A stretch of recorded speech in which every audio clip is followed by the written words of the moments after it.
Hi guys, this is Tom with the LEC recap of this week. The LEC just had its 5th week of play in the summer split, which is the first week after the short break all the players had, and also the first week of the second part of the double round robin. So all the teams are playing against each other once more and try to get revenge. So let's go over the matches and show some interesting highlights as well. The first match was between SK Gaming and Vitality. Now, both teams heading into the weekend were at a 4-5 score at that shared 5th place position with teams like Fnatic and Origin and XL, who were also at a 4-5 score heading into the weekend. So yeah, both teams were definitely looking to make a case for themselves of being a playoffs contender. And SK Gaming had an unusual composition to make this work. They ran a Sylas in the top lane, a Kha'Zix in the jungle, a Twisted Fate in the mid lane, and then a Twitch Yuumi combination in the bot lane, which is not a composition we've seen so far. Obviously, Kha'Zix got a buff in the latest patch in 10.4, which the players are playing on, but it was definitely nice to see this different composition. And SK Gaming used this composition to get some early aggression going, which was a bit unexpected because Vitality was actually the one who was supposed to push SK Gaming back and get that early advantage, but it was SK Gaming taking the lead in this, and Vitality didn't really understand that they were supposed to scale better. So they tried to make things work, which then failed, and that gave SK Gaming a bigger advantage. And Vitality just didn't seem to be able to kill the Kha'Zix on SK Gaming's side. Definitely good play by Trick. The game ended eventually when Vitality decided that the best thing to do against a Twitch and a Yuumi combination was probably to stand in close proximity in the top alcove, and we'll have a clip to see how that turned out for them. Baron has been taken, and SK might look for a fight, but that magical journey is going to get all 5 of them. They now can flank Trick, they can just jump on him, he's all by himself.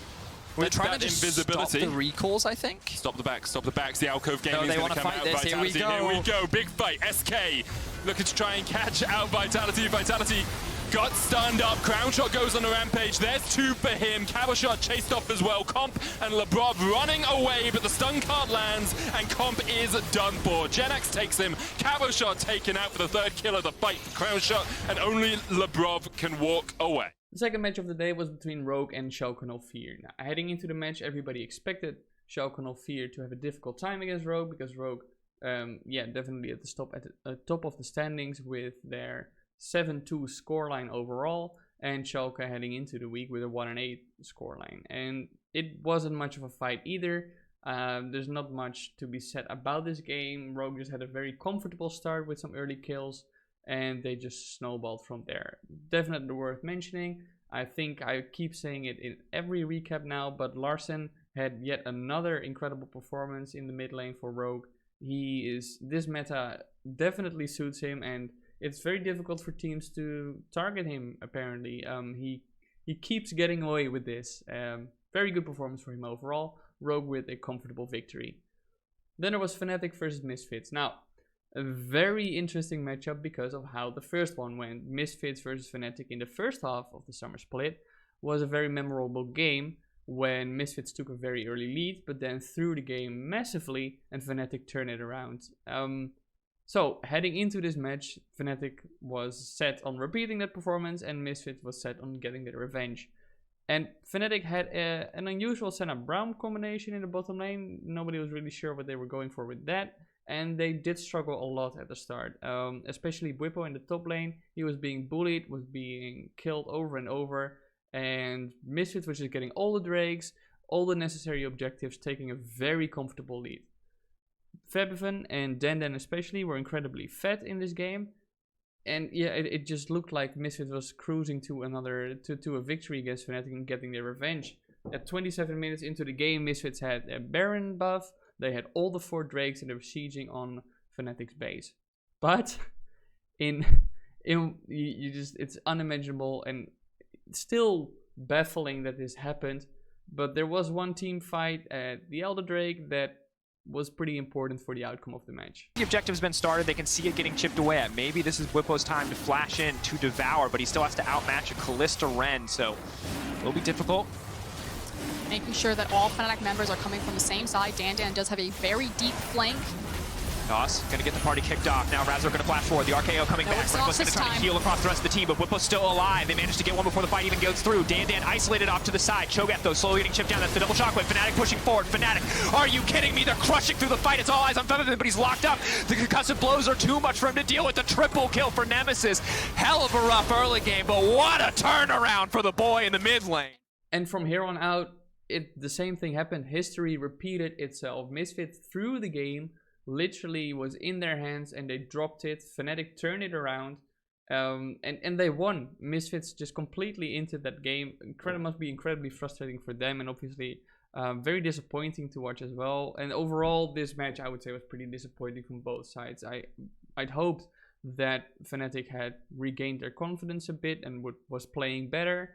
But their early game was just horrible, and they relied on Misfits throwing the game to win it. And same for Misfits, obviously very disappointing that they threw this game. Not a high quality match. The fourth game was between Mad Lions and XL Esports, and XL Esports, one of the more bottom tier teams, and Mad Lions definitely one of the, if not the strongest team in the LEC at the moment. It was closer than many people expected, probably. Mad Lions was a bit risky with their dives. They had a bad early tower dive. But XL didn't really manage to capitalize on this, which was definitely frustrating to see as a viewer, because if XL were to stand a chance against Mad Lions, they had to use that early game advantage. Now, it was back and forth for a while, very scrappy team fights, and XL held up against Mad Lions. Mad Lions were a bit more passive than they usually are, until Mad Lions started roaming.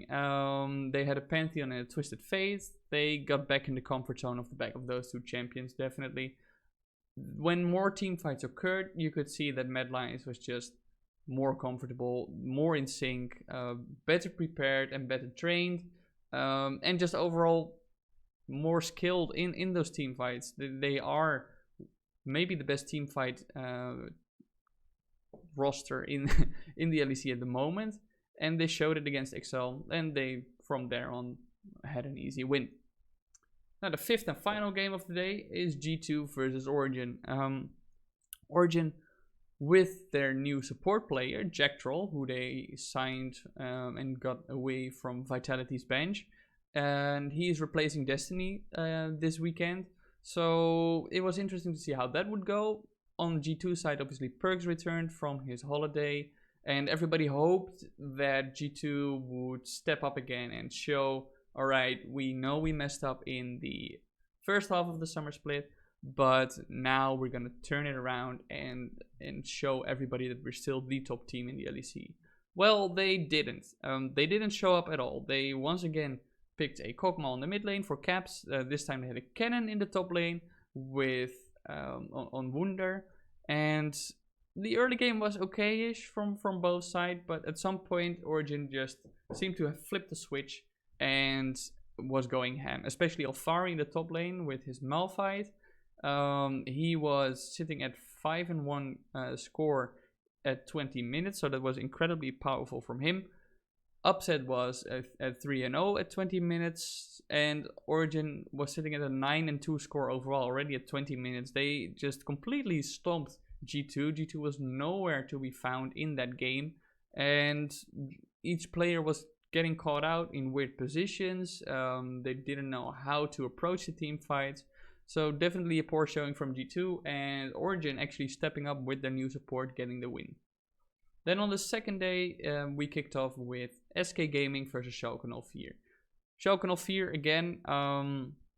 Yeah, nobody really has any high hopes for this roster at the moment. Pretty understandable, obviously, especially heading into the day where they were sitting at a 1-9 scoreline. SK Gaming now at a 5-5 scoreline. Probably the favorite heading into the match. And it was a slow game. But Schalke stood up pretty well during that early game. SK Gaming is a team that is very much playing around the dragons, and they do usually get those early drakes, but this time Schalke was actually getting the drakes via Gilius, the jungler of Schalke 04. But there was a turning point in the game. Doesn't have his ultimate just yet, but SK committing to it. What wards can GenX TP to? He's got a couple options to the left. It's already gone. There's a flank right behind them, and here it comes. Shockwave as well. Neon caught out. The tempered bait doesn't land. Only hits Abadaga, and here comes GenX with the slicing maelstrom, flashing forward. Dream's going to hook himself away, but is stunned up once again. There's 2 kills and a dragon to SK. SK Gaming had a very difficult time ending the game, which was a bit frustrating to see, because eventually they had all the Drakes, they had the Soul, they had the buffs that were necessary, but they just couldn't find how to apply the pressure properly. That's definitely something they should figure out if they actually want to contest in the playoffs with the other teams that will qualify there. If they make it, obviously nothing is guaranteed yet, though they finished the week at a 6-5 score, which is definitely good from their side. They went 2-0 this weekend, so an upward trend for them compared to the first half of the split. The second match was between XL Esports and Rogue. Decent early game from XL Esports. They got first blood, but once again failed to accelerate like they did against Mad Lions, where they should have accelerated. They stagnated. Especially special on the Twisted Faith in the mid lane. Had a very difficult game. It was very rough to watch. XL tried stuff, but it just didn't work. There were small errors, sometimes bigger errors, and the against Rogue you cannot make those because they will fight back and turn the fight around if you make those mistakes. Rogue got back in the game. Larson again, an incredible performance from him, and Rogue had a fairly easy victory overall in the end. Then the third match of the day, pretty interesting match again. Origin versus Misfits, and it's interesting not because it was a very close match, but how strong Origin looked once again with Jack Troll as the new support. I know people are gonna say, yeah, but Alfari was definitely the dominant factor in this game. True, once again, an incredibly strong performance from the best top laner in the West, but I think it's definitely, you have to give some credit to Jack Troll being on the roster, especially because he has said in an interview now that he is the leading shot caller in the team, and it feels like Origin is playing with much more direction, and you definitely saw it as well against Misfits. Alfari with an incredible CS advantage, like he had at one point more than 100 CS than his top lane opponent Dan. Xerxes was popping off on the volley bear. He was at a 5-0 score at 25 minutes.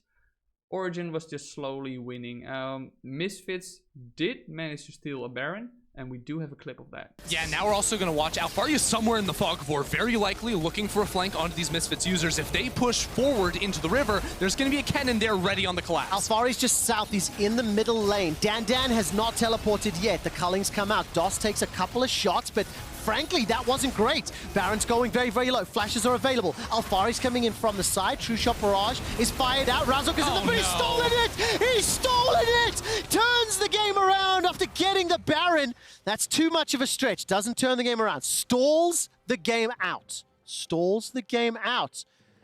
I cannot believe he stole that. Unfortunately for Misfits, this Baron steal was not enough, and Origin still was dominant through their team fights, and they got the Cloud Soul. From there on, just easily won the game. Vitality vs Fnatic as the fourth match of the day was another clown fiesta from both teams.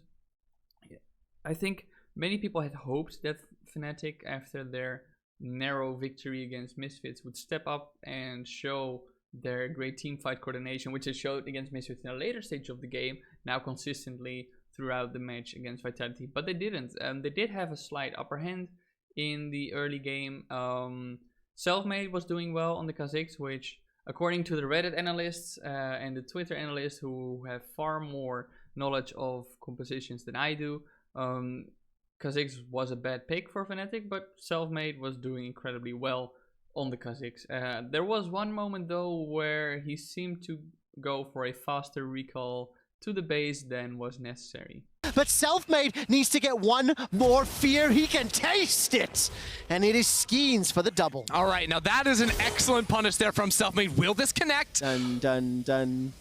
Oh, you are into it! You've got to be kidding me, Selfmade! His hands are shaking! It was a really back and forth match overall. Vitality stole a Baron. Fnatic Gen won a big fight after. it was, again, not a great showing for European League of Legends. I don't think this is the level of play you want to show if you are trying to make a case for Europe being the second strongest League of Legends region in the world at the moment, behind the LPL. Eventually, Fnatic found out how to play again, and from there on, they did stomp Vitality. So they did go 2-0, but it wasn't clean at all, and they should definitely be scratching their heads, especially about their early game, and get that together if they want to thrive and want to continue.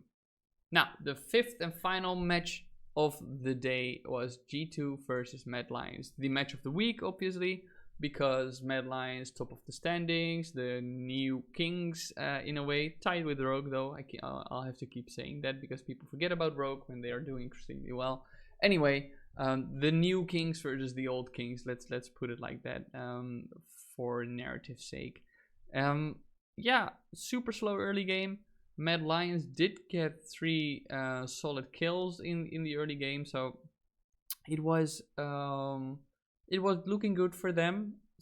But both teams were playing a bit scared, which was a bit unexpected because Mad Lions especially can be very aggressive. G2 is also a team that can switch the gears and play aggressive when they need to and go on these hunts for the kills.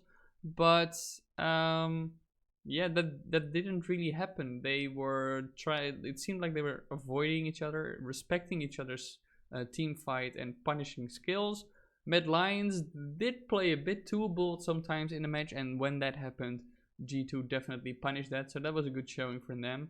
Overall, Mad Lions was just playing well around the objectives. They put themselves on Dragon Soul point at 17 minutes already, so G2, you know, if they wanted to contest for the Dragon Soul, they would have to be there all the time when they couldn't let Mad Lions get away with any Drake. And when they did try to get a Drake, it looked like they were going their way, but... The Mystic shot continues to chase. He's gonna get caught up by a Sonic Wave. Ward hop away from Shadow. Now he's in trouble. Shadow uses the kickback. Hero's entrance comes down from Humanoid. That's already dead. Now Humanoid's the next target. G2, they're finding a way back. That's a 3-man Heroes Duran. And now all of a sudden Perks is in trouble. Arome's in the fight. He manages to get the counter strike. Watch Karzi, watch Karzi! Karzi needs to do something magical here. All of a sudden Yankos is in trouble. Wonder's in trouble. Mad Lions are picking apart G2 Esports. Wonder is licking his wounds and running for his life.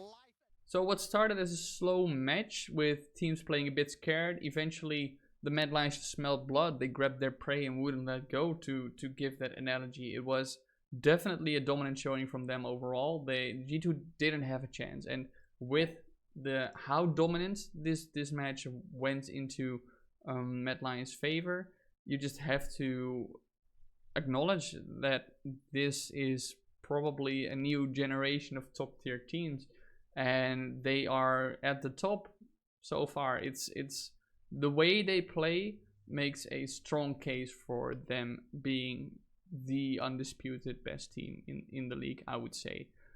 So with that, the LEC 5th week finished, and now let's have a look at the standings to see where every team is placing at the moment.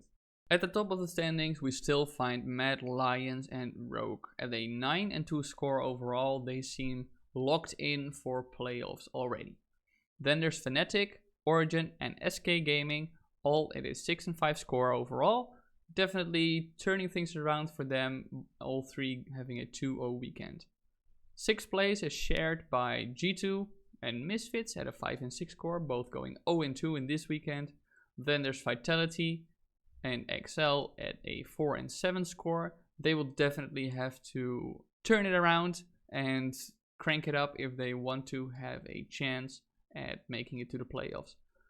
At a 10th and final place is Schalke 04, who now will have to win all their matches going forward if they want to have a chance at making it to the playoff stage. That's it for the LEC recap of this week. If you had any moments that you thought were worth mentioning and worth watching, definitely let me know in the comments below and share a Twitch clip because everybody likes watching those.